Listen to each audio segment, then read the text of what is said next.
Chez Philippe Racine et Mireille Cueille-Pers à Orbe-Jauge, cela sent bon la rose. Et ce n'est pas qu'une image, puisque le doux parfum de la reine des jardins envahit nos narines dès l'entrée dans la roseraie. L'histoire du lieu a débuté par une passion. L'aventure des roses a débuté à partir du moment où on a voulu faire un jardin. Donc on s'est dit qu'on allait voir un petit peu à gauche et à droite, en Hollande, en Allemagne, en France, en Angleterre. Et on a été visiter un petit peu quelques pépinières. Et puis de là, on a acheté quelques rosiers.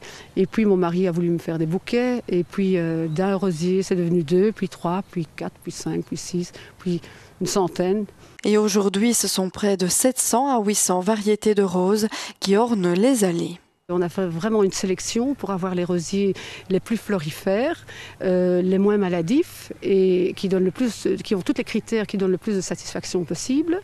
Et voilà, c'est ça un petit peu le but. Donc on reste un peu entre 700 et 800 variétés parce que si vous voulez, vous savez, les rosiers, il y en a 10 000. Donc, et en plus, le fait est aussi que nous, on recherche toujours à chaque fois des rosiers nouveaux, couleurs nouvelles, qui sentent bon aussi.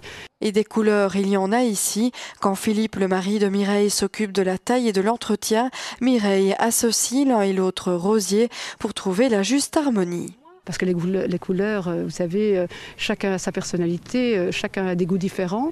Donc c'est pour ça que j'ai aussi créé un jardin, un petit jardin, plus petit que mon mari, bien sûr. Mais ce jardin reflète bien ces tonalités. Donc ça veut dire que j'ai des couleurs un petit peu romantiques, j'ai un petit bout romantique, j'ai un côté un petit peu plus chic et j'ai un côté un petit peu plus osé. Il y a 3 ans, une pépinière est venue compléter la roseraie. Ici, le visiteur peut trouver son bonheur dans les rosiers grimpants, tiges, arbustifs, couvre-sol ou remontants. Chez Philippe et Mireille, le conseil aux clients est primordial. Chacun est accompagné après son achat via des newsletters sur Internet. Une manière de réconcilier le public avec la rose et de démontrer sa facilité d'entretien. On recherche maintenant vraiment ce rosier qui nous donne toutes les satisfactions, qui ne pourrit pas à la pluie, qui est florifère tout le temps, qui est moins maladif et tous ces critères-là, on rassemble ça et c'est ça qu'on met sur un plateau pour les gens pour qu'ils ne dépensent pas leur argent pour rien et qu'ils puissent rattraper confiance et venir chercher des rosiers dont ils ont beaucoup de plaisir. Pour la 2e fois, la SBL Fil Rose d'Orbe-Jauge ouvrira ses portes ces samedis et dimanches de 10 à 18 h.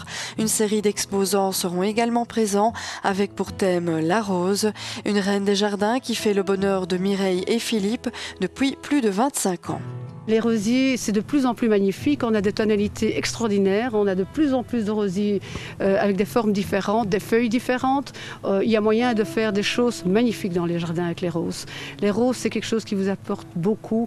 Il y a des odeurs, il y a des couleurs, il y a tout est rassemblé. D'ailleurs, pourquoi est-ce qu'on ne dit pas que la rose, c'est quand même la fleur la plus belle? C'est la vérité. C'est la reine des fleurs, c'est la rose.